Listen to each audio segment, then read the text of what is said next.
Greetings, Sabi family. Welcome to another episode of the Sabi podcast. This is the podcast where we discuss realities, ideologies, and how they shape the Nigerian society. As you all know, my name is Fiyinfoluwa, one of our co-hosts on this show. My other co-host is not here today, but in our subsequent episode, she will be joining us. But today we have a very special episode, and not only do we have a special episode, we also have a special guest on today's podcast. So I have one of my comrade with me, Comrade DK Ogbona. Before I let Comrade DK introduce himself, I'll quickly do my own short and very brief introduction. So Comrade DK is an educator. He's also a poet, a songwriter, and and he's also a political organizer. And he has been a member of He has been an active member of the movement of the people.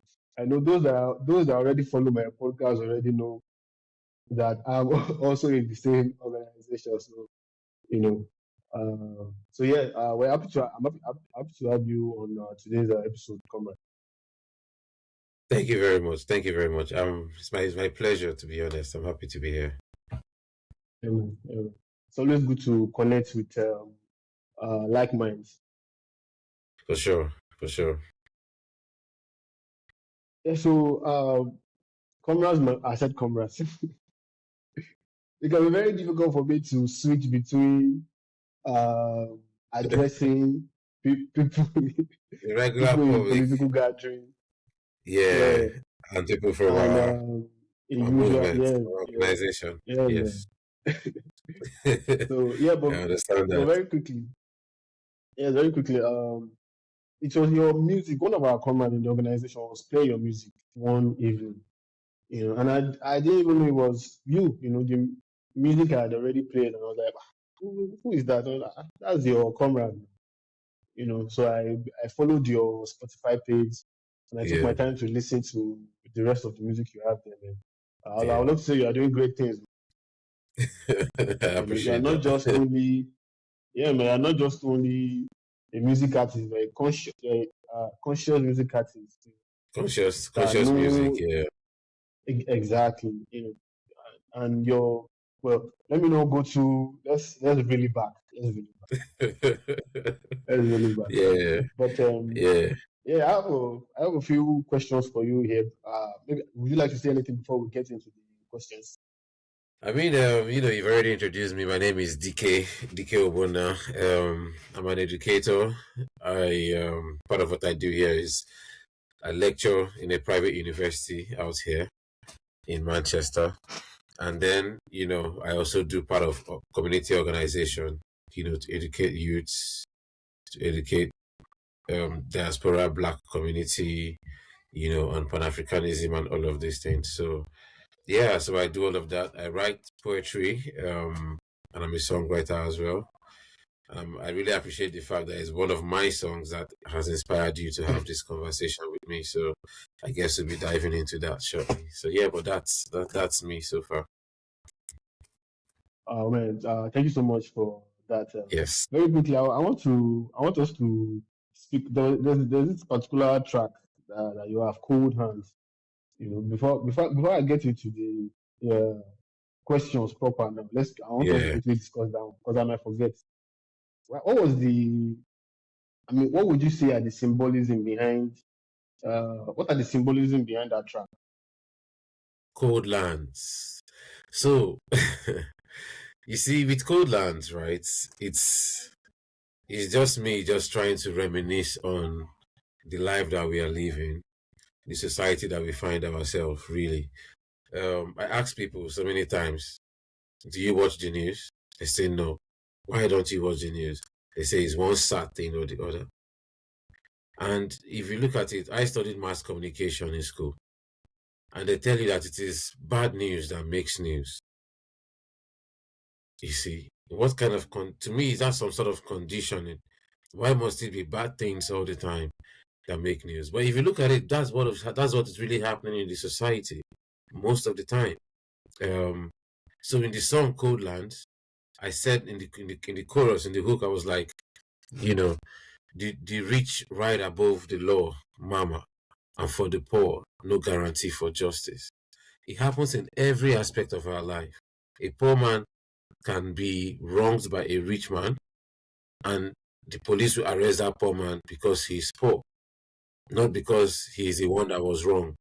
So in every facet of life, it keeps happening, and I keep reminiscing on these things. I'm like, what kind of cold lands are we living in? We are ruled by cold hands. They've got cold hearts. You see, I spoke about extrajudicial killing, extrajudicial arrest, unlawful arrest. Like I used the issue of Very Dark Man when he was arrested in front of GT Bank. Zenith You know, Bank or GT Bank. in a very You unruly said you manner. used, sorry to cut you. You said arrested. He was actually kidnapped. He was kidnapped. Yeah, he was kidnapped. So that's why I said EFCC BVDM in on GTB. You know what? You know, and DSST holding on to MNK. That's also somebody who is like a prisoner of justice as well. You know, who's been through hell and not back with the system. So it's a song that speaks about, you know, the society, what it really is. It's like a cold world, you know, it's cold lands. If you look at how the security apparatus that is meant to protect us, how they exploit us, how they, you know, the people are not happy with the security apparatus, they're not happy with the leadership, you know, so it just stems from our experiences really as a people. So thank you so much for that. We'll get into more of it as we move on. Yeah. But Okay. I would like to ask. Uh, I was growing up in Nigeria. You know, how did that shape you? Well, I would say I grew up in Port Harcourt, you see. Um, you know, I grew up in a town whereby you be going. I was going to primary school at some point, and I went to school. Very normal. I got on a bus, went to school, and on my way back, we had to hands up. And I'm asking my parents what's happening. They say this is curfew, hands up, you know. And I'm looking at soldiers carrying guns, carrying very, you know, being very hostile. And I'm asking what's going on. They say militants are attacking. Who are these militants? You know, what's the problem? I've always been a very curious child, you know. So, you know, I always used to hear about militancy, Asari Dokubo, Ateketom. I'll hear about, you know, Stompolo and the rest of them, you know, and I'm hearing South South, you know, I was the issue of, you know, when Timaya was singing, they don't kill Uh, them, mama, them, papa, you know, Mama them, and mama, Papa, yeah, I yeah, remember that. there was something that happened in Bayelsa then. Obasanjo sent soldiers to really level out an entire village. They cleared out. I cannot remember the name of the village now. You see, but all of these things kind of were my Yeah, I think experiences. he claimed that the villagers killed supposedly killed the soldier. Yeah, but imagine such jungle justice. You know, you don't make it. Is that you don't do investigation to find out who killed a soldier? You go and they killed the villagers. And Even plantain what tree happened did to not dialogue? survive. You know exactly. Wow. You see. So I grew up with every now and then government and people clash. Government and people clash. And you see, when you speak to the people, the people who fight on the side of the people are seen as warriors of the people, are seen as um, defenders of truth.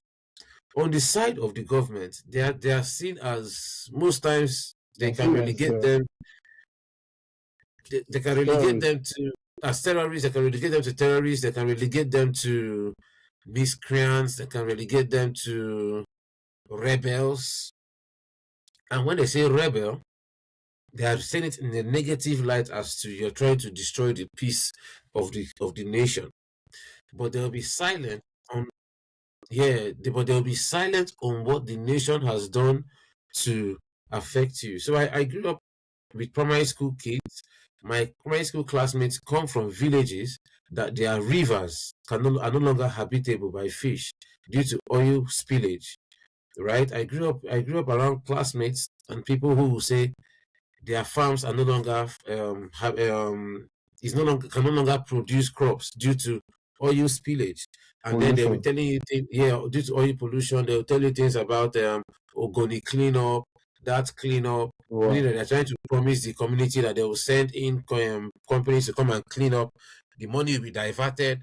And I'm like, you know, so growing as I kept coming up, I'm like, I'm realizing that I am a citizen of the country, supposedly, but I am on the category of those who are suffering. And and if I go by the books, my leaders are meant to solve this problem. But if I go by my experiences, bro, it's like they are causing the problems that are making life unbearable rather than even solving the problem. You know, right now in Port Harcourt, you hear about black suits. What's the government doing about And black suits? It it's comes from still going on pollution. till today. Still going on. Still going on. So I cannot really enjoy life on the social side, seeing all of these vices and all of this deterioration. And growing up, still, like I told you, it's not like the relationship is getting better. Things are even getting worse, and the reality is even getting more clearer to me. I'm now understanding why people had to rise up, and the role that government players, and that's when I say government players, those in so-called corridors of power, what they've done is so terrible. So this, and socially listening to music, people like people like, oh, is it Oris Wiliki? There's somebody that sang, not even Oris Wiliki, there's this guy that sang Watagwan in a this nation, Yeah. Watagwan in a country. Do you know that song? Right? Do you know that song? Uh, I, It's a very I don't think so. Raskimono. He's called Raskimono, right? Oh, wow. Okay. Raskimono. So listening to people like Raskimono, you would think they are just giving you lyrics to make you dance. But I've always been attentive to songs. So I listen, I try to sing along, and I'm internalizing what you're saying. And most of the songs are made meaning that reflected you know, It's the reality of the the people. society, the realities of the society are the things that I felt very drawn to. I cannot be following you and be singing, shaky bum bum shake. It might be sounding nice with good beats, but I cannot really repeat it because I'll get bored. Like, what are we saying? But when I'm not asking myself, what I want in a this country, what I want in a this nation, then I start thinking, what's really going on in this country? What's going on in this nation? So yeah, it's a mixture of the social life and music, the kind of things I was exposed to, really. Yeah. Mm. So you mentioned that listening to Raskimono growing up. Were there other musical artists that Yeah, has yeah. inspired A lot, a lot. I will start from the oldies. Baba Fela himself, was a great inspiration because my mom used to be, as a young girl, she used to go to the shrine. So she had a lot of his music. So I grew up listening to these things, and it was not entertainment to me. It was history. It was musical history to me. I will always hear what he's saying. There will be one story or the other. I will go and ask a question. Maybe my mom most especially, and she will explain some societal situations that led to why this man is singing this thing. I'm like, I want to hear the next song because it's another historical lesson again. If you get what I mean, I okay, want so historical analysis? He was making analysis as analysis in well. all his music. In all his songs, so it was like I was always using it to understand what was going on. And this guy is talking about corruption in 1970s, and I'm seeing it happening now, and I'm like, what were you guys doing there not listening to this guy? They'll say it's because he was smoking. I'm like, are you guys so myopic? So Hey, it man. exposes me to They just need an excuse. They yeah, need an excuse for just, their. not to fight for their liberation. They say why even if he has the message, Because why would he he smoke? goes. Really? So because he's smoking weed, but so the music will expose me to the prejudice in the society as well. You see, what it was crazy. And believe it or not, the plantation boys like Two Face, Two-Face, Blackface, Face, and these Blackface. guys and Blackface, Two Face and Blackface in particular, they played a huge role. Blackface will sing songs like Hard Life, and it's a good party jam.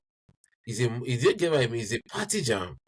If you hear the tune, the bass, the instrumental, very mad party jam. But if you're hearing what this guy is saying, you be like, man, it's a hard life where would they live for Niger? See Ah, I the remember youth that listening. I remember my they brother. travel go overseas, then ciao. Now Jackpot is still trending. See when this guy say Hmm. then ciao, they I travel go overseas, then ciao. But we with this and we the Japan now. That we don't see how things have been tough from way back. It's just that it's our own generation that have gotten to our late 20s, early 30s, mid 30s, that we are now facing the system hard. We now came up with our own generational slang, our own solution again. Jackpa. Japa Do you understand me? That time now, ja, you modernizing know, of the same situation. yeah, before that, ja, ja, now that Jackpa. Do you understand me? Even South Sultans will tell you, Oh, wow. God rest his soul, man. Wow. yeah, God rest his soul, brother. He will see, you know, he sang songs that he will tell you like, I prefer to live like a lion in the jungle than to live like a dog in the city. Ajodabile, no matter where you go, make you no forget area. And look at his generational difference with me. That means people from his generation and even above, they will go that time and then they forget to come back.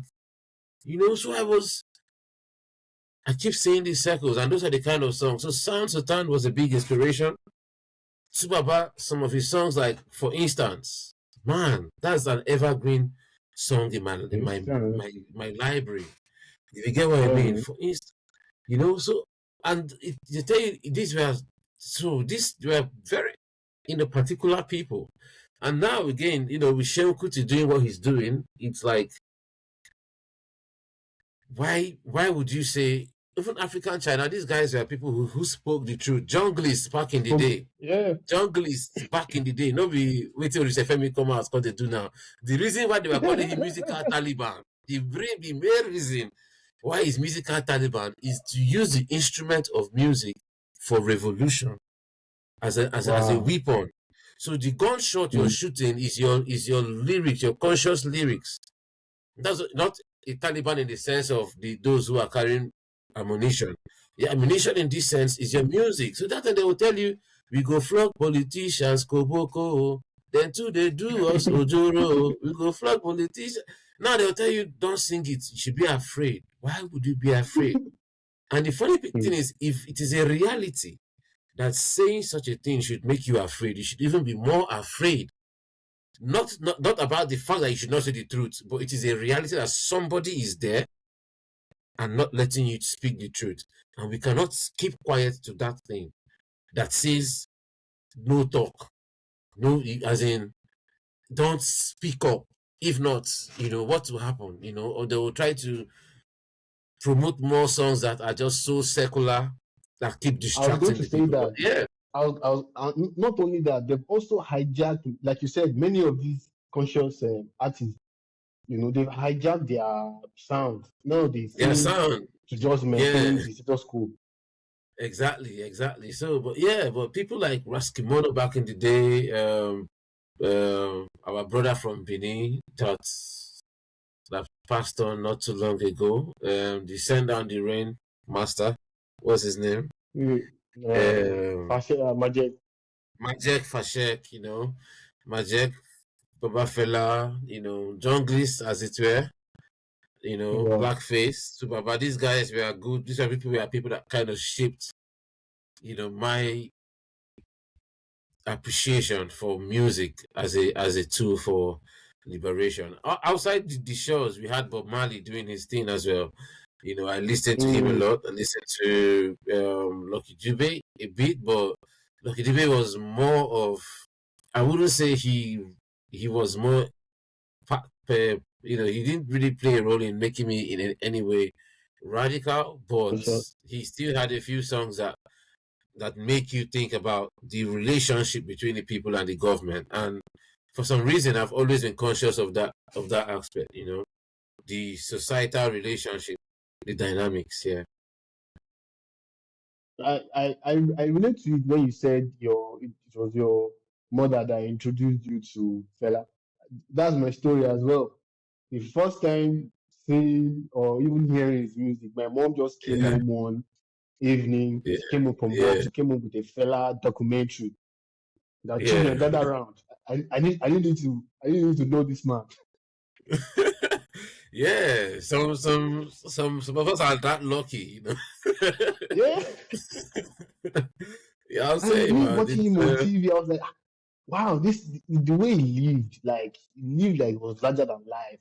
I'd never at that age watching him, I'd never seen I never even thought any human being could live like that. So yeah, different. You know. yeah. In fact, I didn't. It happened to me in such a way that I listened to him in cassettes and in cassettes, radio cassettes. I didn't even really get to Yeah. see much Oh visuals wow. until later on. You know, I used to play it in cassettes back in the day in the car. I really liked long journeys because of Fela's Mm. music. You know, I would always want to travel to the village then with my uncle just so that I can play it and be listening. just just to hear and you know, so it was and then going to school as well, you know, I was I didn't like sciences, I don't like mathematics. So, you know, they Same took me here. to the art class. Yeah, so I studied a lot of governments and all of these things. So it's I always Yeah, compared same what here I'm too. reading in class with what I and it never balanced till today. It never It never balanced. till But today. Oh my god, so sorry to cut you. I relate to this so much. So yeah, I teach part time in my spare time. So I teach yeah, high school children. I teach them civic education and social studies. Ah, yeah, the kind of questions that these children ask me blows my mind. For example, I might be teaching them rule of law, and then I say yeah, the rule of law states that nobody is above the law and we are all equal before the law. And then they're asking me questions like, what about governor so so so? How come president so so so can do this and I'm like, so it takes me if I'm supposed to take 10 minutes to teach them, I take 20 minutes because I need to yeah. explain why things are the way that they Why are and also reality is explain different from textbook. why. Why reality is different from textbook. Yeah, I have a I have a book I'm working on, you know, and it has a huge chapter that says teacher lied. Teacher lied Hmm. because teacher told me It to be breaks a my good heart. citizen. Yeah, man. Even Good when I'm teaching citizen. them any of these things, I Yeah. feel like I'm betraying them because I'm lying to these children. You are lying. Yeah, and I mean I'm a victim of teacher lied, if you get what I mean. And teacher lied because they gave him a curriculum. Yeah. But you Curriculum get that you what I did mean, not control. and that's why we are trying to do much more than just teach, because we know that if we go by what the system tells us to just regurgitate, then there will not be any change. You feel me? There won't be any change. I was told in school, be a good citizen. Mike, is he a good citizen? Do you understand me? All this what's that guy's name? The former Yaya Bello. Is he a good citizen? With all of these cases, name them, name all of them, the past governors, past this, past that. It seems as if the criteria to become a leader is actually the opposite of good citizenship. For somebody who is coming out to contest for presidency to say that the country will shake if he loses election, is that what a good citizen should say? I don't know if you get what Man, is that how it according to the should threaten. text, you're threatening your nation that if they don't make you their leader. Now, book will tell me that a leader is chosen by his people. You now have somebody threatening the people that if you don't choose me, the whole nation will shake. And that person goes ahead to become the leader of the people. I tell you to follow whose step now. Who should I follow now? Should I grow to the point that I can threaten my nation for me to be able to lead them? Do you understand me? Because if I want to emulate him, I have to get influence in such a way that I can threaten my nation that if this election I know win. We'll shake the whole place.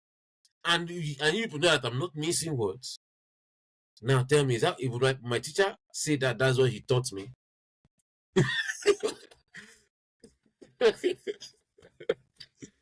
Bro, sad. Cold Totally, nuts. it's Cold already crazy. nuts. Cold Cold nuts. hands, really. And we've been Cold lied to. nuts. Because I remember growing up, when I was in primary school, the lie was, don't worry, just wrap up your primary school, When you get to secondary school, you have time to relax and rest and chill. And then I got into secondary school, and another lie came up again. No, just wrap up your secondary school. When you wrap up your secondary school, you get to the university, you can be whatever you want to be. I wrap up high school, I got to the university, another story. Don't worry, when you finish, there are the connections everywhere. You reach out to people, they will give you a job. Now I'm out of school. Sorry. I'm realizing it's You all go a better. facade. You go better. It's You go all a better. facade. It's terrible. And It's what they're terrible. doing, I relate to what you said earlier. Our government is doing the game they are playing is do as I say, not as I do.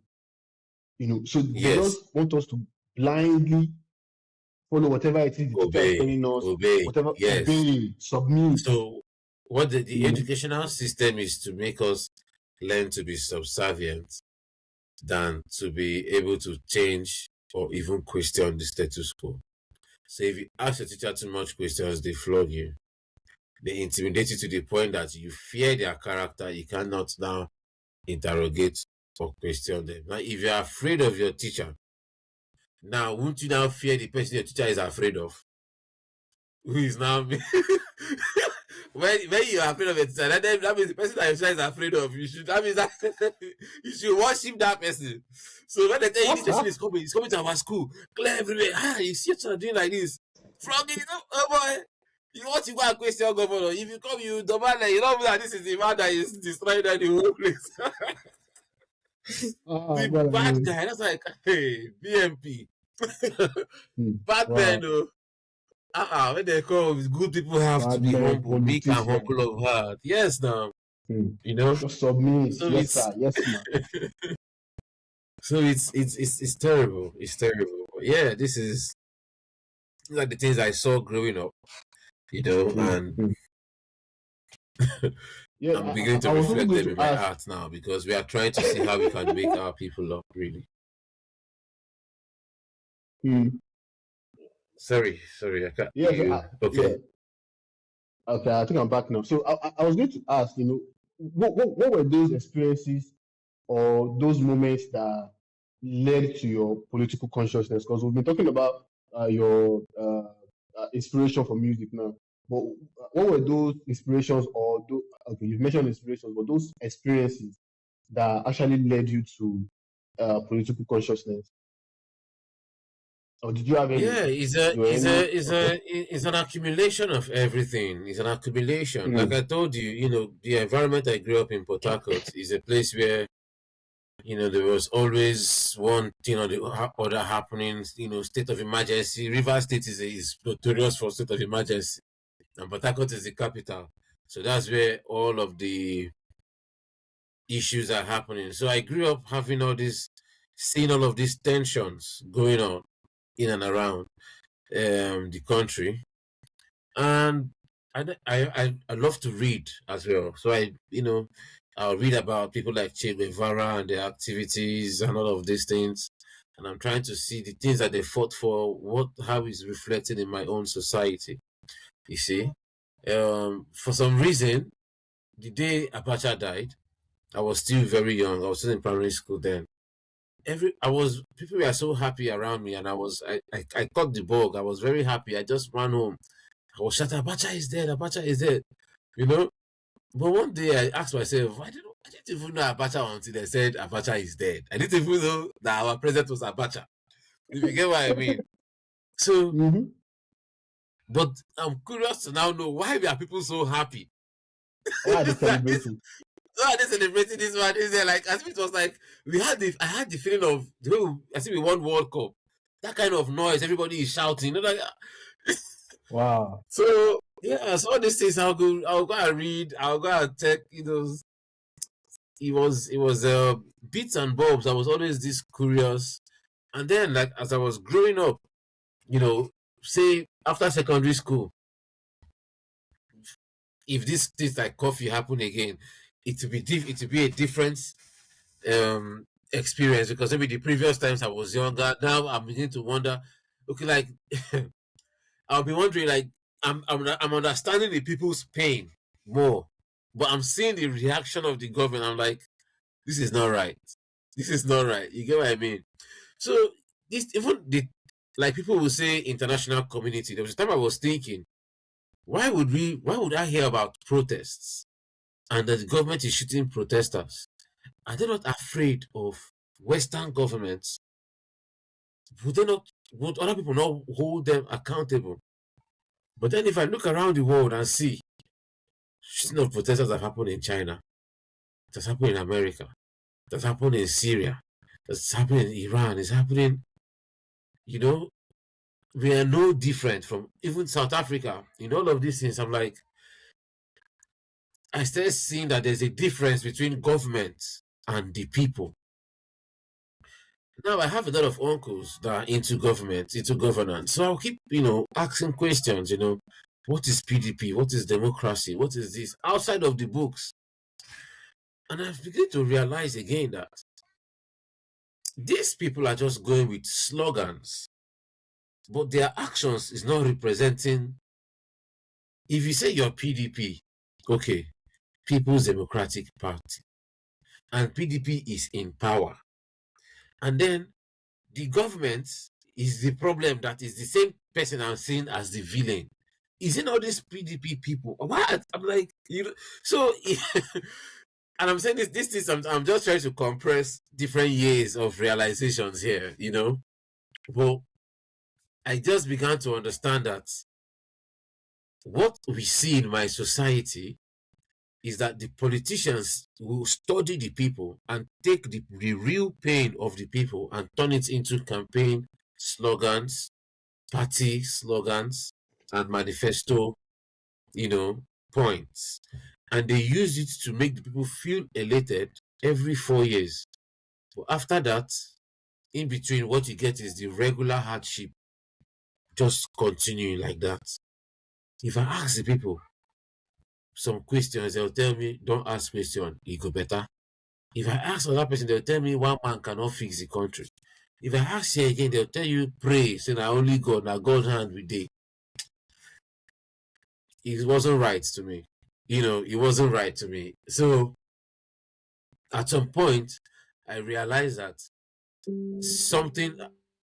I'm having trouble connecting to the internet. Yeah, I realized that, we need to have a revolution of some sorts, right? And this is because of books I've read and stuff like I told you, So now we need to have a revolution of some sort. But up until NSAS, now when NSAS was happening, before NSAS, I already had the mindset that we need to have a revolution of some sort. We need to be united in one way or the other, because I've seen the divisions in the country. I've come to realize these things. Now, when NSAS was ongoing, I was watching it, I was following it online.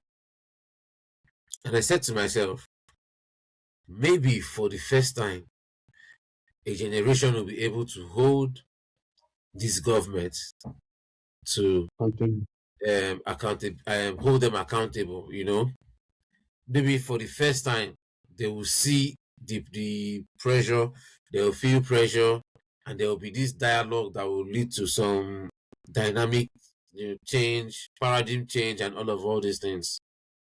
Hey, brother, up until up until October 20, when that massacre happened. Now, my family lives in Obibo, and Obibo is another epicenter of another massacre that happened after that 2020, especially because of the involvement of IPOB and all these things in the protests. When the military did that thing that they did, people started protesting in different parts. Obibo was very hot. In my own very street, people were shut down. I know a barber that I used to go barb in his shop who had a young girl who was meant to marry that died as a victim of the bullets that were coming out of the guns of the soldiers who were just shooting sporadically on the streets. So on my street, there's a hospital there. People that are victims of this situation were treated just a few blocks away from my house. Wow. And then while DJ Switch was videoing that, was live on Instagram at the tollgate, I was watching it. So one thing that struck me, I had goosebumps. I was on a train and I started crying like a baby on the train, brother. In public, people were around me, but I could not hold myself. Why? I had earpiece on, and I'm hearing people crying and singing national anthem. And one guy is shouting, Wow. "Let them shoot! Let them shoot!" And I'm singing national anthem. These people are waving flag and they are being shot. And I'm saying, "Oh, but this thing is not movie. That's as in, I'm not watching real matter." And these people are dying for me. If you get what I mean, when I look at Christians, I tell them, you talk about a man, you respect a man that died 2,000 years ago and woke up. But people are dying for you in your own time, in your own generation, and they will not wake up again. And you're not feeling their pain. So it was so painful. And yet again, it dawned on me that the system that we are dealing with is really the beasts. And our unity, our bravery, and our demand for justice brings out the beastly nature in them. Right? Now, I'm not supposed to be that scared child that will run away from the beast, like run away from Willy Willy. They made us watch all these movies that you'll be scared of anything. So now when they tell you that they are the beasts, if you think about what a beast is, the first instinct is to run away, be scared and all that. But no, not this time. They are messing with the wrong generation. Because we have identified them as beasts and not as human beings that need dialogue. Validating even Baba Fela, calling them animals in human clothes. Animals. Mm-hmm. Then there is no other option but to systematically remove them and replace them with good governance. That's not too hard to ask for. But we have to ask that of ourselves, because I cannot even wait for somebody from nowhere to come and do it for me. So I just realized at that point, that it is a very crucial and critical need for my generation to do something about these beasts that are ruling the nation. Mm. So Wow. I was really so these things, got me out here. Yeah, man. I mean, when you said something about the one you mentioned about ESA, man, I think all well, maybe not all humans, but I think at least conscious people are all going through the same thing, but I think it might just be at different degrees and different levels. During ESA, Yeah.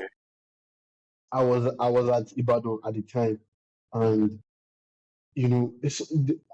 I remember doing my NYSC. So I was doing the whole NYSC stress, waking up very early in the morning, doing the military drill and everything. Then at 6 a.m. you have to sing the national anthem. There was a time I was singing this national anthem, and I was crying.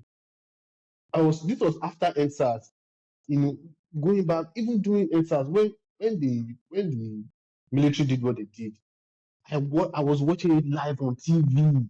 I watched the massacre live, the same massacre that they are denying today. I watched it live on TV. I completely lost it. I broke down crying. I broke down crying so much that I had to get myself to the hospital. I could not wrap my head around it. That these are young Nigerians peacefully protesting. I joined the protest in Ibadan that same week before the 20th of October. I joined the protest. So that was how deeply I felt like almost we can. But what I realized with NSAS was that Nigerians, we didn't have that political representation that could seize that moment and actually push for a political revolution. Yeah, we didn't have Nigerians that. were just tired. We just wanted Yeah, our voices to be heard. And our and the that, protest and, was not coordinated. yeah, and that is why I know that the revolution that we are talking about is not to come out and scatter everywhere. Because Hmm. to scatter everywhere is the job of these politicians. They are better at scattering everywhere than we are. Exactly. They have So the resources, they have see, they technology. are, They in have the fact, they are, wherewithal. if they're not even experts at scattering, they will not be where Yeah. they are today. You understand me? So Mhm. if we say we want to even go by scattering, they will now help us and scatter it, blame it on us, and even give us stricter policing. Mhm. So the revolution is political unification and a liberation of the mind. The liberation of the mind is of different levels, and that is why I sing conscious music, because it cannot end with the previous generation. It cannot end with Fela. It cannot be left to only Seun Kuti. We need to open up the minds of the people to understand what is really happening, because it is our suffering that will unite us. Because they have divided us, but they've given us suffering as they've given each and every one of us, Suffering in unison. yeah, yeah, unity. So it is that suffering that has united, Unity that in has to suffering. unite us. Yes, now that's why it has to unite us. I have a song, in my I have a song coming out soon that speaks about how the insecurity we are facing is coming from east, west, north, and south. It's not from the north. People eastern, I would say, north. My brother is coming from east, west, north, south. He is coming. Oh, the cardinal point. Ah, so you cannot isolate. Easterner cannot isolate himself and say it's only me, or Westerner cannot isolate himself and say it's only them. Do you understand me? Or South? No, we are united by our suffering, and that is how we are going to face these people. So it is a revolution of the mind. It is a coordinated activity. Our chairman Seun Kuti calls it consciousness in action. It's not Yes. burn down the nation. It's not scatter everywhere and then we'll rebuild. No, the scattering everywhere is scatter the mental societal constructs that they have put in your mind that limits you, that makes you see them as chairman and you as somebody that they need to help your destiny. It's that your own destiny needs help and is in the Yes. hands of this chairman. That is what you need to destroy and scatter that mentality. See them as the usurpers and criminals that they are. That way, you'll be irritated when you're seeing them campaigning. You cannot even stand such a character coming out to say he wants to be governor, senator, president. When the multitude of people cannot even stand them because of how we perceive them, they have no other hold over us. If you get what I mean. So the revolution, it is much more deeper than it's more mental than physical. You know. Yeah, yeah. And I believe, and it's clear that the oppressors, they understand this. They've been able to, the amount of sci-hub that they are waging against us, to just, Yeah, man. if you can capture the Yeah, minds, the whole body, the whole body is yours. And yeah. If you capture the that's why they're investing so much into keeping us distracted, keeping yeah, us, high on yeah, something, escaping from something. And that's why religion is so rampant. You know, you mentioned something yeah, about uh, people revering the savior in Christianity much more than their own African people that actually give their lives. their lives for Knowing that they them, will not wake up, knowing that they will not wake up the third day, they went ahead and gave their lives. and gave their life. To me personally, I think their sacrifice is even much more greater than that of their Yes, savior. now look at what I said in that song in Cold Land. I said, Yeah, Mama, exactly. if you go to AES, American blackface trying to invade, you know, American blackface in our land trying to invade and take away the life of one of our leaders, Ibrahim Traore, true son of Traore. Africa, flying and showing the world that we can be sovereign. They're trying to open up wounds, the likes of Sankara, Patrice Lumumba, whose body they did dismember. They melted his body, scattered him. Lumumba, Sankara, did any of them wake up? Did any of them wake up again? How many of our people even remember them? You know, Okay, many of they've them. even forgotten. Maybe they forgotten. How about the ones from NSAS? This was from 6 years ago, just 5 years or so. How many of them are there? Do you know that? I know somebody that told me. I asked him that you watch this massacre, and you're seeing this government denying it, and yet you say you're their party member. He said, "Now politics now." Hi. Human life has been reduced to. He said, "Now politics." Listen to the second one. He say, I don't know, say this thing that dirty game. They will come for him. That's what people will also tell him. My brother, so the life and welfare of the entire society of over 200 million people is a dirty game. So the people that are supposed to be making decisions on our head, they are busy playing dirty game. They reduced our lives. Not even a clean game. They're just not. Oh God. Then they're not even making it a dirty one, and they're telling you need to understand. Say this game, that dirty game. Hey, go. And this is not what I was taught in school, bro. I mean, why teacher don't tell me say, why are you telling me to teach oligarchy, theocracy, democracy, palitocracy, first constitution, second constitution? If you just tell me say, boy, there is a dirty game being played. Get ready to play the dirty game. You cannot be clean. Do you understand me? Oh, my brother, the thing is bad though. This is why I'm playing dirty game. It's with people's lives and making the people even sabotage themselves. If you get what I mean, because they make you ignorant to the point that you sabotage your own self. You know, it's so bad. It's so bad. Yeah. That's what oppression does. It domesticates.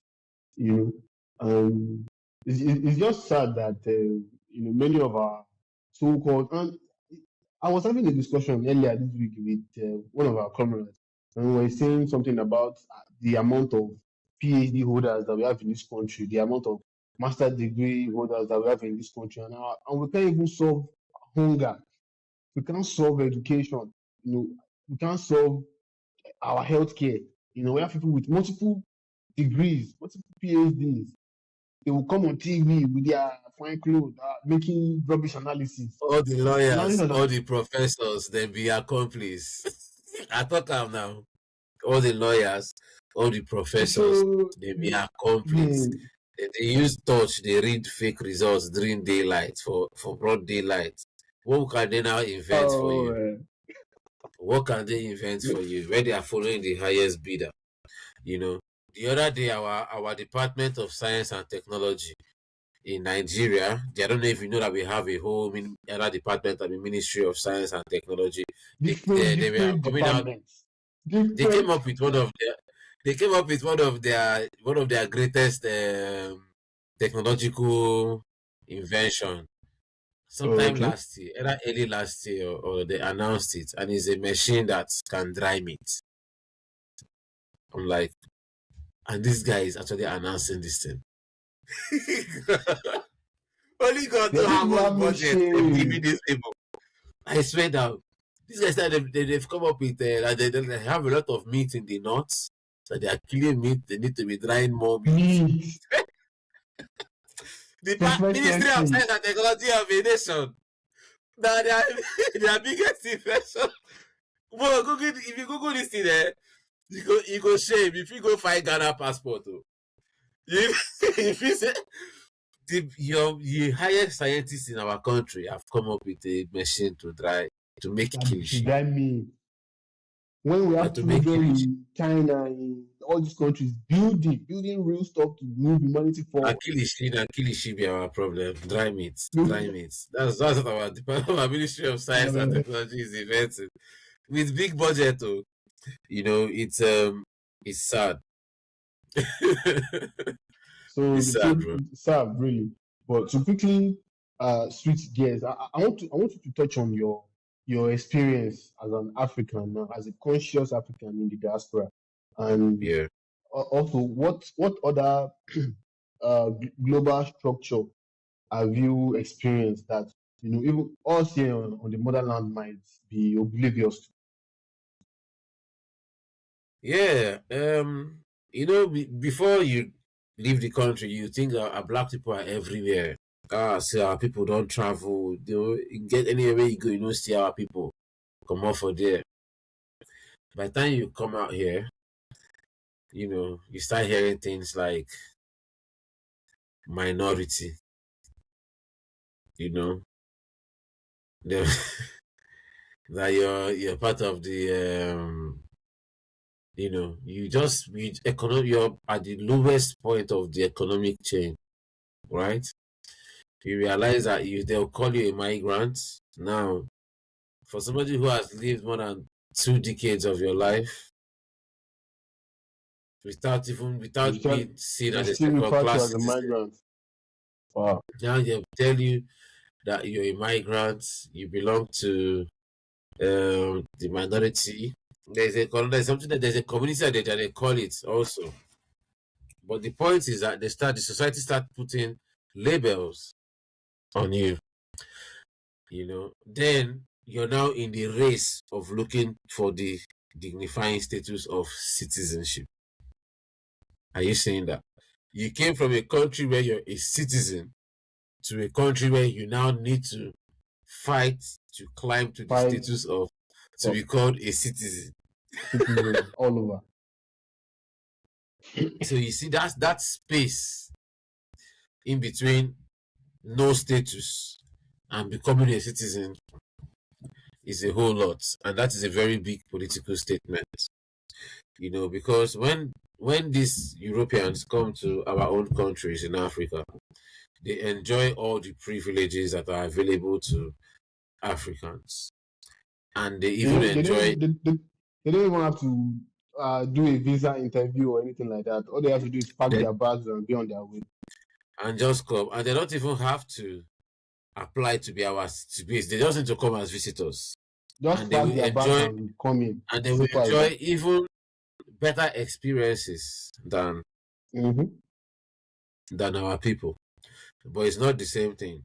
Then again, one of the things that I realize is, in fact, there are so many things that will hit you on the social side, on the political side. So let me just tell you experiences that our people get at work. So you go to work as a black migrant, you're new to the country, and the first thing you realize is that maybe in Nigeria you're used to somebody working with you, and the person will say, "My bro, I'm tired. I beg, make I just sleep for here." You understand me? And the person, you just say the person, rest, I beg. And the person goes to sleep, and you carry on with your duty. And the person will sleep for 30 minutes, 1 hour. Maybe you wake the person up and say, "Oh boy, make we continue. You And don't then you they don't go. rest. Or do your own, make I go rest my own. Mm-hmm. If you come here with that mentality, you tell a white person, for example, "I'm tired, I need to rest." The person say, "Oh wow, sorry about that. You go rest, go rest." Now, usually there are two ways to get a job. Either you're employed directly or you're working under an agency. If you're working under an agency, Okay. that means the agency has the contract and they send you there to do the job. Now, if you're Okay. working under agency, that place you're sleeping, that's where agency will call you and say, "You've just received a message that you're sleeping on duty. Can you please go home?" Now go home where they What? go. You don't lose your job. They don't go pay you for that Come day. back. You don't even come back again. You go ask them, you go they Wow. ask them. After 5 days, you go say, you people have not given me any shift. Is there any problem? They go say, yes, that the last time you were on duty, you slept on duty and it has gone on your file and people are not asking. Wow. You go say, fine, sleep. You don't even have the chance to come back to ask that person, say, Combo, she be that you say, make I go sleep. You don't even have that chance. That's one. Secondly, if you're accused, if there is an allegation on you, right? You're not given the same chance, benefit of the doubt as somebody who is white, right? As somebody who is white. So you now realize that it's not about humanity. Your skin also has a lot to tell or do with how you're being treated by the society. You see? So somebody will make an allegation and say he's asking me out, he made sexual advancement at me, he stole my money or one thing. They will first of all terminate your contract first. Or just First thing. Wow. or indefinitely suspend you. Now, once they indefinitely suspend you, as an African, regular African, you're already dealing with the mental struggle and the aftermath of colonization of that self-esteem between you and these people. You don't even know how to fight. You don't even know when you're being raced against. You don't even know which one is injustice. Everything is just a mix, and you just go home. Now you start looking for a job again after a long time, just because you were accused here. And if you lose job too many times, it even makes it harder to get another job because people are wondering why you always losing your job or one thing. But sometimes it's not even your fault. It's just because you're African. If Because you you're get what I black. mean. Wow. That's a Because you're vicious. black, That's a and not vicious just answer. black, you're new to the system. Now, those who are old, those who are born here at your age, have their own struggles, but they are seeing it. They are even maybe bolder in the face of those problems or know how to evade it. But you just come in, you fall for all of these things straight up, you know. So, but this thing starts making you understand that even though you're in the same society, you know, some people are more revered in that society than you are. You know, it's so sad. We have people will tell you, "Do you go to church?" Yeah. Oh, come to this my church. You find a lot of our people there. They'll tell you, I don't like that church. That's white people's church. And you be wondering, are we still living in those times? Even though these people, even though there is no law that segregates us, but just because of the lifestyle and the prejudices in the society, you find our people tending to attend churches that are more black than the ones that are run by whites. And the whites are going more to their own because they don't understand all this our dancing and wasting time and too much donation that we are doing. If you get what I mean. So I do. so they don't have that time. So some people will say they are going to these people's own if you're looking for their face or you want to socialize with them. By the time they don't fuck you up for work 1 or 2 times, you go Toss it away.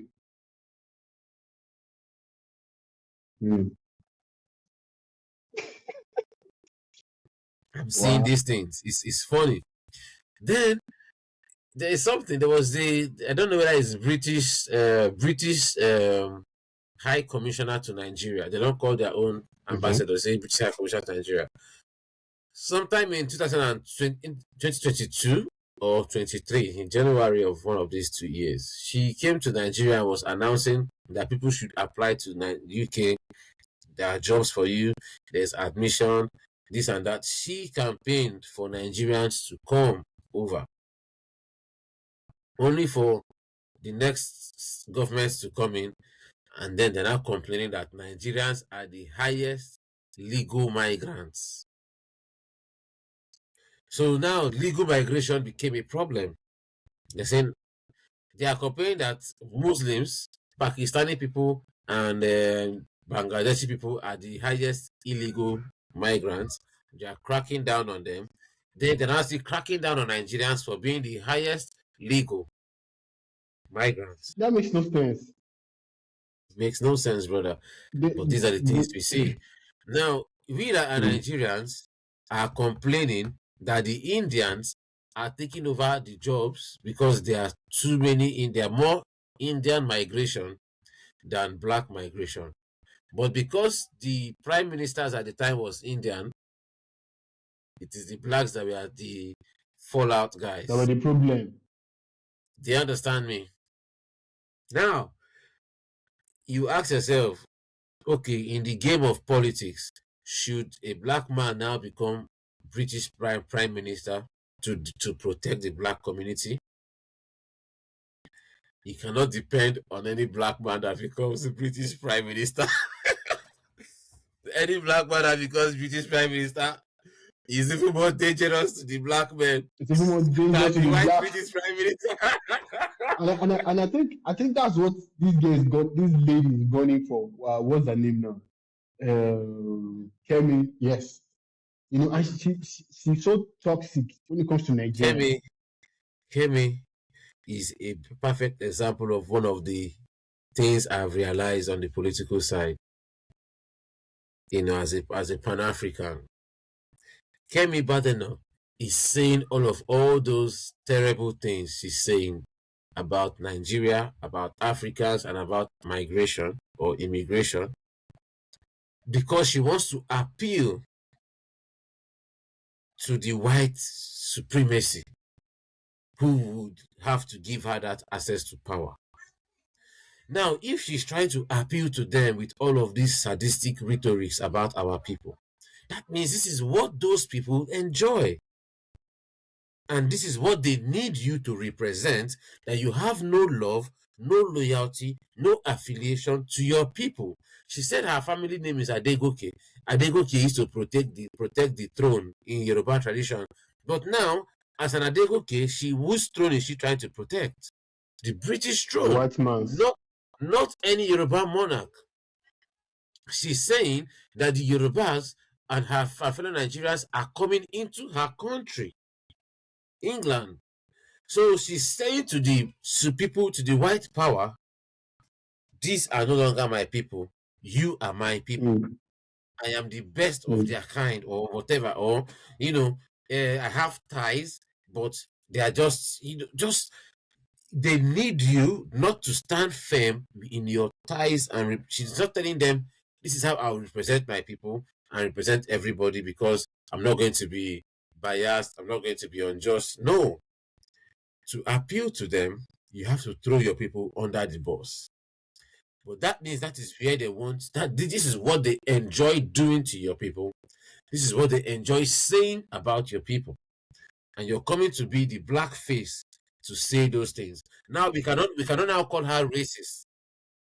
We can't say she's racist because she's black. So when she's in power, they can then use her to met out all the racist policies that need to come out. How they actually feel.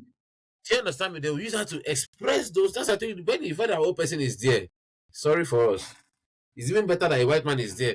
The white man is there, he will be using style to do the thing because he go on stay face. He wants to save his face. Let it not see him as he's being very. But once he now brings a sellout, so it's I see these things and I sigh.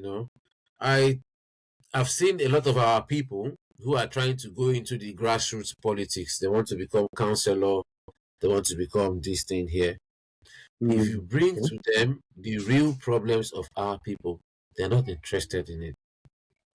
All they're interested, not those that they have, they're not even concerned. They're just being opportunists who are trying to suck up to the political ideologies of these people here. In proximity with whiteness. Yeah, they want to act like, the way you say we Sabi argue football, right? They study British politics like football, and they come and argue it in the midst of British politicians to form as if they know politics, and that's how they're just trying to associate. They want to be great as in they are performing. But they're not creating, they're not having any tangible impact to neither the black community here nor those back home. No tangible impact. They're only happy to dress up in suits and go and party with white politicians, be in their midst and feel classy. No tangible impact. None whatsoever. None whatsoever. So I see these things and I'm like, most people think coming abroad is the best. The only thing is that they've played us the trick of giving us a lower currency. So you're coming here with that mentality that you're coming to make a higher currency. But you make that higher currency, but you spend it here. Highest, you send some back home to people back home. But you're spending it here, and that means you're poor here. As long as you're spending it here, you're poor here. You have to struggle very hard, though, to get to the top, Very hard, very hard. Wow. Wow. Yeah. I mean, I'm glad you are speaking on it, because many of these things, many of our brothers and sisters on the motherland, they think over there is the heaven. They think it's paradise. Yes, They think when you get there, once you everything land is here, before you walk on the road 10 minutes, one Hollywood lady will call you. You're in Hollywood. You're acting movie. Before you know it, $10,000. You go come here, you go walk here, walk there, you go make. See, That's propaganda. It's hard. See, people will be thinking in Nigeria, because of our currency, it's easy for somebody to dash you 1,000 naira. Do you understand me? Because of our currency, somebody can just count 5K, give you for hand. To see $5,000. With eye. To see $5,000 like this. Or £5,000. People just count, give you say go drink. So people will be thinking, I dey beg this guy $5,000 and he don't want give me. He won't tell me say no get like $30K for your account. $30K? When they end per annum.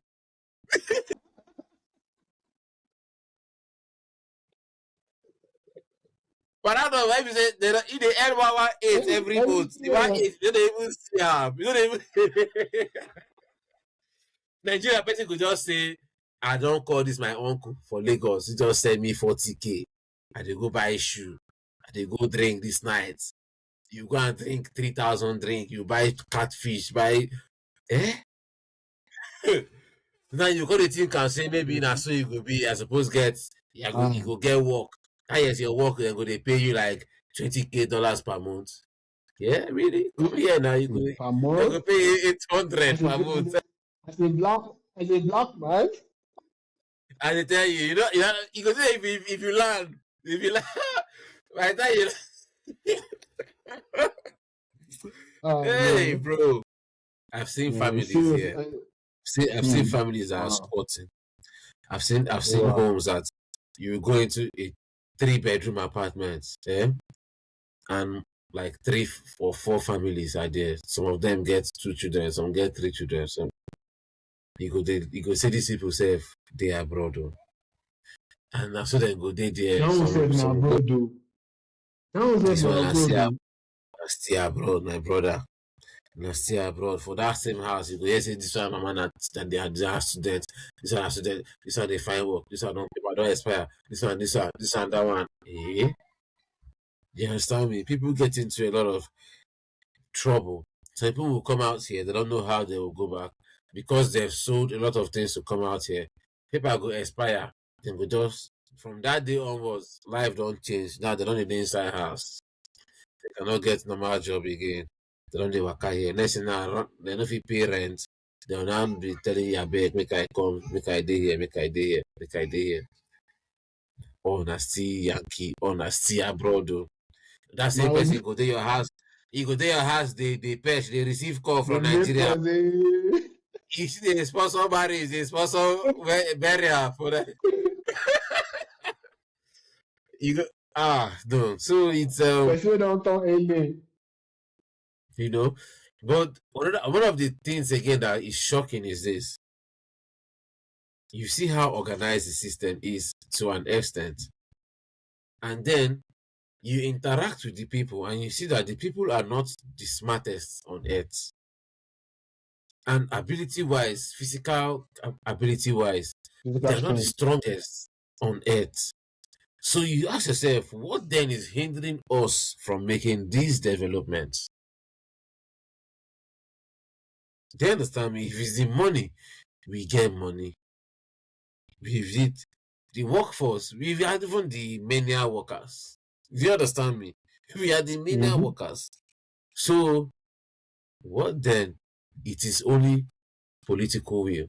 And that is why I now came to the conclusion that what is stopping Africa is a conscious lack of political will to drive the nation forward or to develop it. These people come into power for 4 years, 8 years, and they intentionally stagnate development in disguise and take their own money for that period and go. You're praised for how well and how professional you are in stagnating the society for 4 years or 8 years of your tenure intentionally. So you just go and look for the most cheap material, the most weak, low quality material, and do some shiny renovations here and there, knowing fully well that those things that you bought the least of the least that you could use to do that thing, and that it will not last. But you don't care. They go out of power. The next regime will come in, use those ones and shine, do the same thing, go out of power. Yeah, even ordinary in this country, you see bus station, bus stop. If it is not that the citizens are the ones going to that bus stop to vandalize it, give that bus stop 10 years, 20 years, then like that it go dey. Our own Nigeria, they go to bus stop, new one, the day when they do and commissioner, rain go fall, roof down, everything down. Just breeze. One side don't cave in. We will not even vandalize. Oh. Now we they dodge the thing. I'm telling you, go still claim Now we the thing they call. Now we the thing they call wood. We not even vandalize. Yeah. Person that ain't go now go all drink. the thing they vandalize. Yeah. Now white boy go drink. White boy go drink. Come out. Begin the fight with the bus stop. Begin the fight with the bus stop till they break am. Police will come beg am. Say sorry, calm down. Oh, okay. All right, we'll take you to the station. Take you to the station to go and sleep. They'll carry and go station, make you go sleep. If he sleep, they will drive him, go house, come go talk to his mother. Say, is this how he behaves? Wow. Is this how he behaves? Do you need any support? Oh my, okay. Wow. You will just travel, eh? Go. In fact, when they break that thing, stand there. If they carry just be a witness. Just be witness. Witness. Just be a witness. You get that, you will go viral. Wahala for the black man. That kind of a thing, but it's so sad. It's so sad. But in Nigeria, we don't do this, and yet they give us low quality stuff. So it's a conscious intention not to progress the country or develop the country. Yeah. But how do you navigate? Because how do you navigate the tension between being abroad and the struggle here back home? How do you balance the two? Or how do you navigate the two? Well, I would say I try to satisfy my conscience by actively doing what I can to make a difference. I speak to a lot of people. If I speak to many people back home, they'll tell me, say, make I come back. Then they're not telling me make I come back for us to organize together now. Why will you be abroad and be talking about our problems? Why you not come here, come fight? The same person will tell you, if I travel abroad, nothing concern me with Nigeria again. Are you seeing something? So you won't come here, make nothing concern you with Nigeria again. Then me wait day here, you say make I come back because I'm concerned about Nigeria. It gives me a lot of sometimes it makes you want to be angry at our people to the point of not wanting to serve them, Mm. because the liberation cause, the liberation journey is service to the people and service to self, but more to the people, because you're working with the people. You have to work with the people, and for us to be able to collectively liberate ourselves. So I try to do the most I can, especially through MOP, and other personal, endeavors. But everything is towards finding a way to conscientize our people, because we need to rise up and make a change. So I write poetry, and I also I write books. I'm still unpublished on my books at the moment, but there's this particular one I told you that has teacher light in it, Mm, okay. a chapter in it. I've been working on it for a while, and somebody said to me that he asked me, who do I want to read this? I told him the younger generation. I explained the entire thing, the concept of the book, and he said, the people you're talking to don't read, and they won't read this now. That if I do this, I'm doing it for posterity. Mm. That, and I need to look for a more direct way to get to the people. I said, but I've But been doing my poetry, this and that. Yeah, yeah, I was going to say that that person is not entirely wrong, but I also would like you to know that there's a yes, we might be small, but there's a demographic of Nigerians that are that would read. actively fighting back by studying. I'm telling you, yes, Right. we might be small, I'm encouraged by but we are that. here. Yeah, I'm encouraged by that.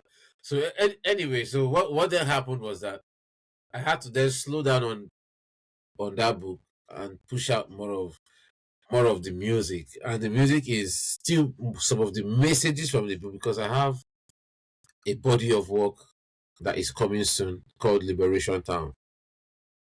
So it's You usually guys heard really, it first here.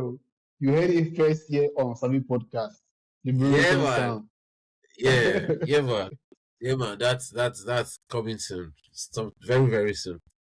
So Oh, wow, beautiful. it's setting the stage for a lot of work that I'll be putting out, both musically, in literature, and I'm also coming up with um conscious cartoons as well, because I'm trying to Oh, wow. capture the mind of the kids. So, but I'm trying Mm. to use the music to set that stage. You see, so it's yeah. So that's how I'm trying to do what I've just tried to balance it, because sometimes you feel helpless when you're out here. If you want to go back home and say, I'm let's sure go back it can be home, overwhelming. yeah, it's overwhelming, because sometimes you want to go home, but if you think about the resources that is needed to do these things, it makes you want to stay out here to gather some more. And Yeah, if you also even think and I mean I feel like it's intentional because I think like the system intentionally made it that way. in such a way like that, and then like you mentioned of the psyops, so the more you're trying to even give yourself time, every single news that comes out is exposing and further dividing the people. It's like you're trying to you're as in, I don't know how to put it, man. It's like they're trying to quench a fire and you're carrying a bucket that is leaking. So you take water, you're rushing to go and quench the fire, but you're leaking water along the way, and the river is drying up. So you don't even know where you're running to Wow. again. It's crazy. Somebody will tell you about Nigeria, if it does. In fact, people are losing hope every day Yeah. in the fact that Nigeria can be better. It seems as if the further we are going into this mess, the harder it will be to even come back. If you get what I mean. And yet you're still trying to prepare to is hard. I So that's mean why I also know that it has to also be a collective. So I'm trying mm, to connect diaspora to motherland. I'm invested a lot here as well. We even trying to start up a radio program whereby we can be speaking with the diasporans, educating them. Pan-Africanism from an African's perspective. Pan-Africanism not from a diaspora speaking to the Africans, but from the African now speaking to the diaspora, so that we can start understanding our struggles much more better and balance it, man, because we are very much isolated and we cannot Well, win that way. We can't win that way. Yeah. well, I'm very happy to hear, all the work that you're actively doing. You're into making cartoons for the children, and I also agree with reaching out to the children because sometimes when I get overwhelmed with when I look at the amount of work that still needs to be done, and I look Yeah. at how small I am in the global scheme of things, and also when I look at the mindset of many young Nigerians that are like my age or a little bit younger, I almost want to give up. Like, okay, there is no hope for you for your generation. So, but the children, there's hope for them. If we're able to, because I think that, or I believe that if many of these revolutionary education that we are getting, if we've grown up with it, we would be on fire right now. Yeah. But Yeah. Yeah. That's why that has happened. I'm trying to create my own library for my kids so that Oh wow. what I knew at a later age, they will know much more earlier. Right now already, I've deconstructed Jesus from their Oh mind. wow.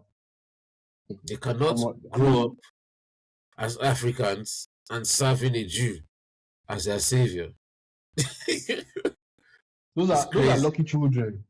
Those are lucky children because the amount of they will not have to do the amount of decolonization that we had to do. Work that we've done. Yeah, yeah, yeah, yeah, yeah. Exactly. They will have a much more solid ground to start from. So, You know. and it gives me Mhm. hope. It gives me hope, Mhm. and I know that I asked somebody. I gave this response to somebody within MOP that asked me one time, "What are we going to do about religious people and all of these things?" I said, "I don't care about religious people. Once we are in power, we teach the right religious information in a structured educational format to the next generation. Leave our own sets. We say they're there, they go die put. No problem.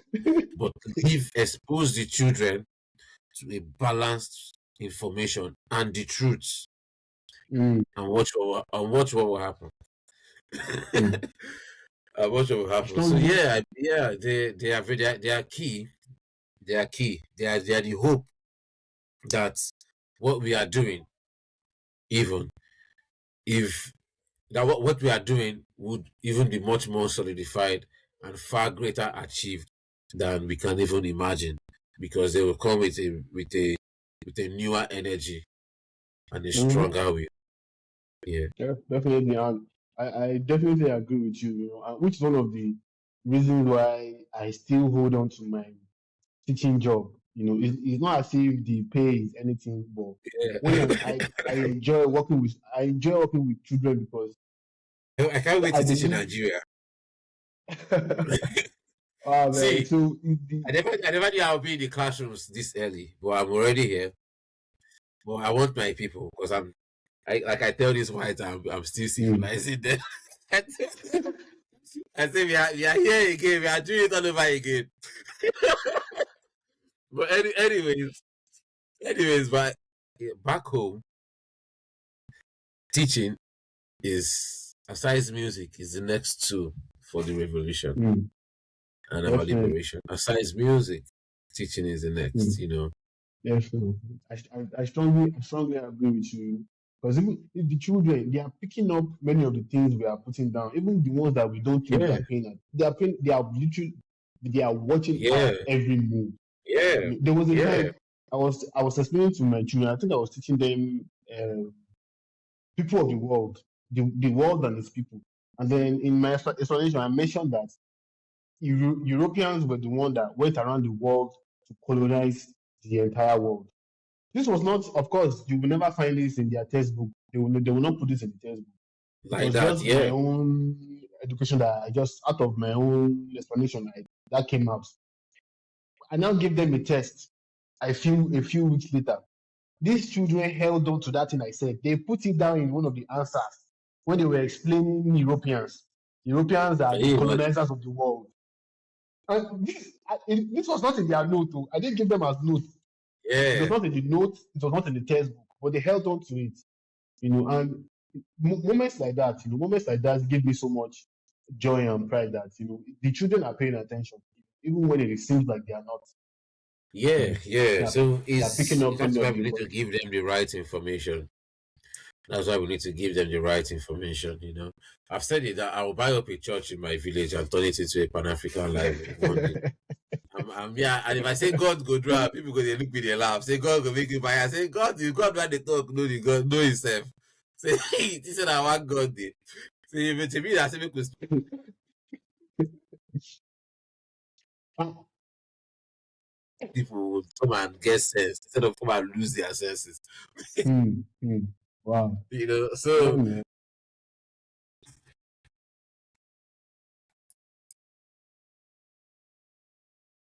Okay. I think I'm back. I don't know if the sound is clear.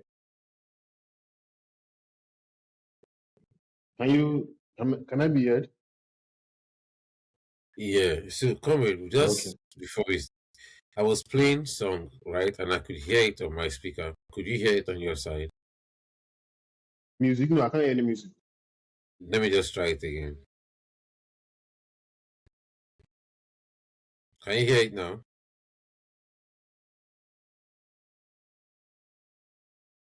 Okay, I was just trying a feature.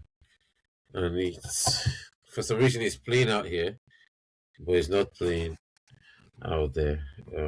Yeah, but it's all right. Okay. Yeah. So you mentioned actively engaging in the re-education of our people as one of the ways you balance the tension between being abroad and also the struggle here back home. And you also touched on working with children, and I also buy into that a lot because that's also something that I do.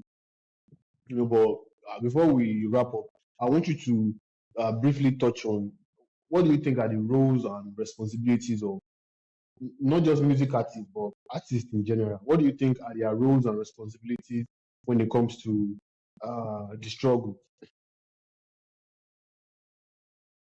Yeah, well, I would say that it is a duty to always reflect the realities of the times that you're living in.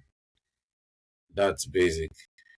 Um, Sometimes artists want to sing about love, sing about nature. Sometimes they just want to express their artistic skills and just rhyme. But at the core of artistry, the duty is to speak to the people. You're a messenger as an artist, as a musician, you're a messenger, and you should have a positive message, a message that the people are meant to absorb and to have a positive impact, either by way of educating them, by way of conscientizing them, and also by way of teaching them. You could teach through songs. But what we get sometimes is that people just try to gratify bad behavior, justify certain vices through music. They try to pacify bad behavior. They try to make Push heroes of narratives. the bad. Yeah, they want to make heroes of the bad guys in the society. They sing their And praises. They use song and lyrics and skew the image of the good ones. yeah, so and they do all these things with good tunes. And once the body hears a good tune, it starts moving. And that's why a bad music is a very effective tool in the hands of the oppressor because the body only under responds to music on the biological and scientific side. So if you put a bad message in the music, it tends to penetrate to the people a lot. So our artists need to start consciously fighting against the gatekeepers that make sure that music has no message. Artists need to start putting more valuable messages into their song that can positively build the society. Yeah. I agree with that. And even well, I believe personally, I think everybody's an artist. If you're a teacher, if you're a doctor, Yeah, in one way or the other. you're Yeah. you're an artist. So even so, I believe that philosophy should move beyond just the art, such that everybody now sees that if you're a doctor, if you're an architect, if you're a lawyer, In you now all see of that. your crafts, yeah, in all of your crafts, you can use it for positive change. You can use it to teach. You can use it to set a positive example every day of your life here in the society by just making a positive difference with your craft. It could be that. It could be that. It could be that doctor that prioritizes service over payments. It could be that banker, who does not indulge in transferring illegal funds or politicians, whether or not he loses his job. He stood up for that. you know so it's people trying to make a positive difference in every aspect of life where they find themselves. Excuse me. Yeah,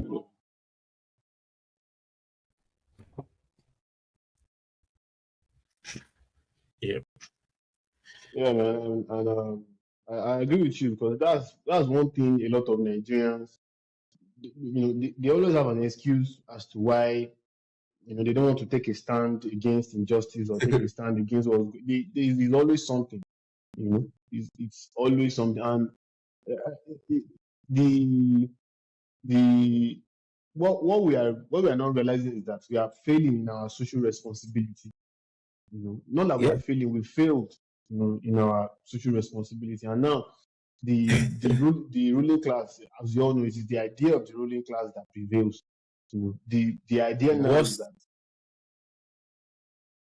the worst question that we ask ourselves is, who are you? You're telling me about how we should work together, or how you want to make a positive change, and I'm busy asking you, who are you? So I'm trying until we can reverse that thing and say, yeah, it is us. yeah, We man, are the yeah, ones. We are the answer.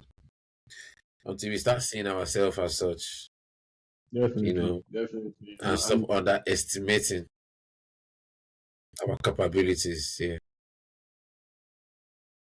there's one other thing I want to mention. In one of your lyrics, you said, I don't know if you have enough time, but I don't know if you can quickly Yeah, touch on yeah. it. You mentioned I think I wrote it down somewhere. Let me see. Yeah, so you mentioned ruling leaders ruling with low vibration. For I have an idea of what that means, but for the average listener that might not know, can you briefly touch on that, please? Them are rule with lower vibration, rain and fire from the nation. No moral mitigation, despite Allegation. the love them are preaching a religion. And I said, despite the love they preach in It's in religion, their religion. they have no moral mitigation or restraint to throw bombs down to different nations. So yeah, when I say they rule with lower vibration in this sense is negativity, deceit, Mm, trickery. mm, So somebody is positioning himself as the leader of the people, but he knows within himself that he's selling out the people. He's actually enslaving these people. That's very sinister. That's low vibration. You make campaign promises, you say, let the poor breathe. But you're making policies that will strangulate the poor on the economically. very first day, on the very first You're day. making policies that will strangulate the poor economically, choke them. That's low vibration because it's politics.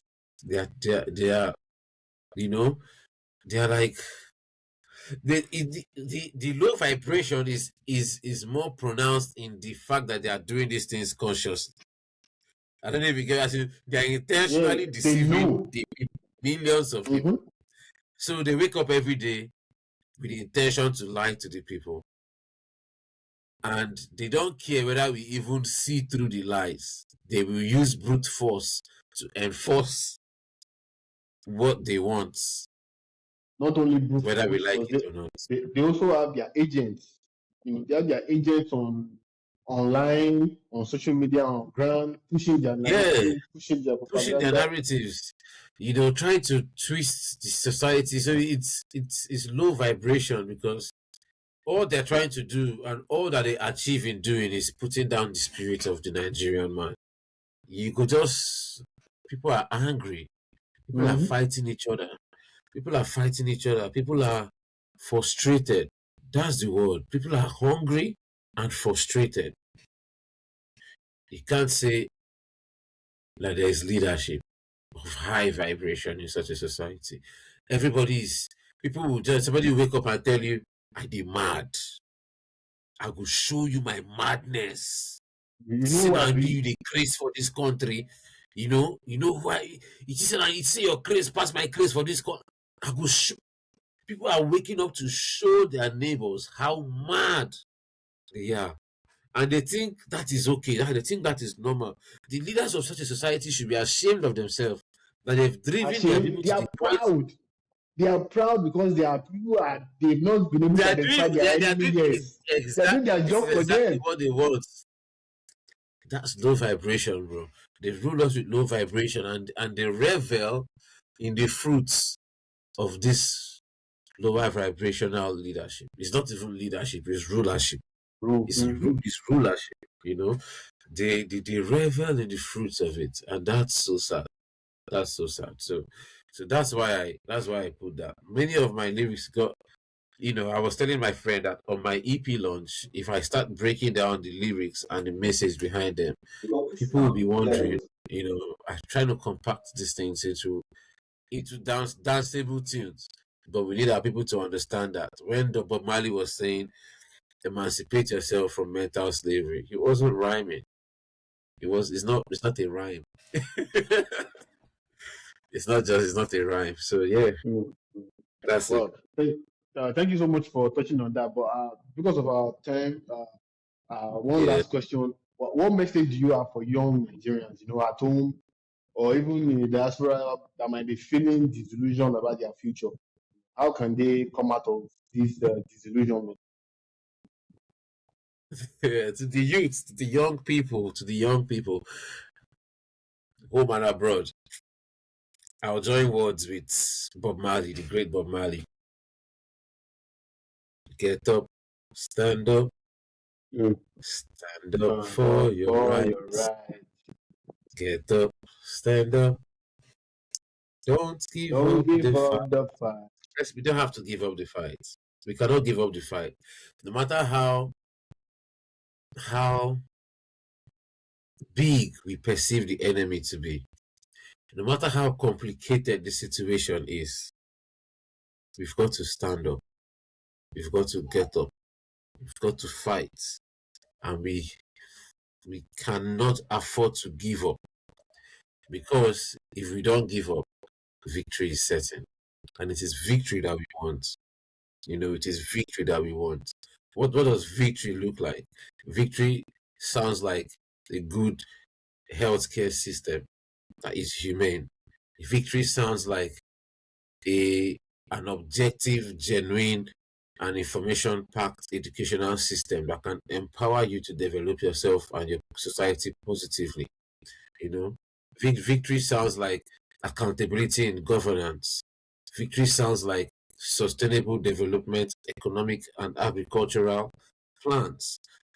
Victory sounds like our originality in identity, and not what we have today as identity crisis. So Yeah. we've got to do what we've got to do in our own generation. We cannot ignore it. We cannot say it's been happening for too long. No, we've been winning. Our people have been fighting this, and they've been winning. If we think that they've not been winning, I won't even be abroad here today. Maybe by now, Mm. what Trump is trying to do, they would have achieved it since the 70s. But today we can enter bus with the white man. We can go into the restaurants with the white man. In Nigeria, many people don't think that this is a problem. But if you come out here, you would know that it is embedded in the history of black people that there was a time we could not go into the same restaurant and eat where white people are. And today we enjoy such privilege, not because the white people are now kind, not because there are no more Nazis, right? If the white people are kind, we don't need to tell them Black Lives Matter. If the white Mm, people are so good, they don't need mm, to have mm, policy of inclusion and diversity to remind them that they need to include you. My God, they're trying to see it is a policy that okay, when you have about 10 staff, let's try to add one brown person just to show that we are inclusive. They're being inclusive. They're trying to include you. So you were outside before. You're outside. These are privileged. So now we've even fought to the point of saying, okay, I know you're not nice, but let's have a policy that makes sure that you're nice to me. But we need to keep fighting to the point that we no longer need policies, that humanity respects mm. and serves each other the dignity that we deserve. Yeah. Wow. Such a powerful word. Thank you so much for that. And I like to add that, many of these privileges that, many of our brothers and sisters enjoy in the diaspora, even here in the motherland, African people died for it. African people gave their lives in sacrifice to it. all the privileges, people died for it, and they didn't wake up Exactly. after 3 days. Oh, man. Yeah, man. You're absolutely right.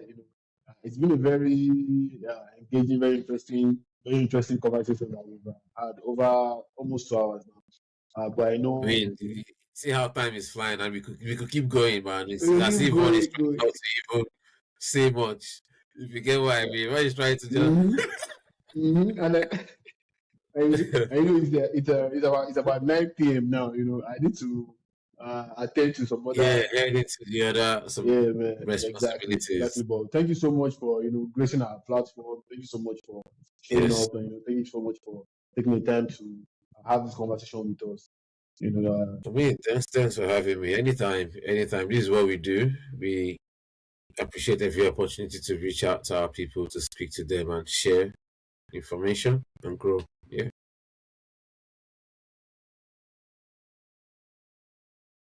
network. Oh, if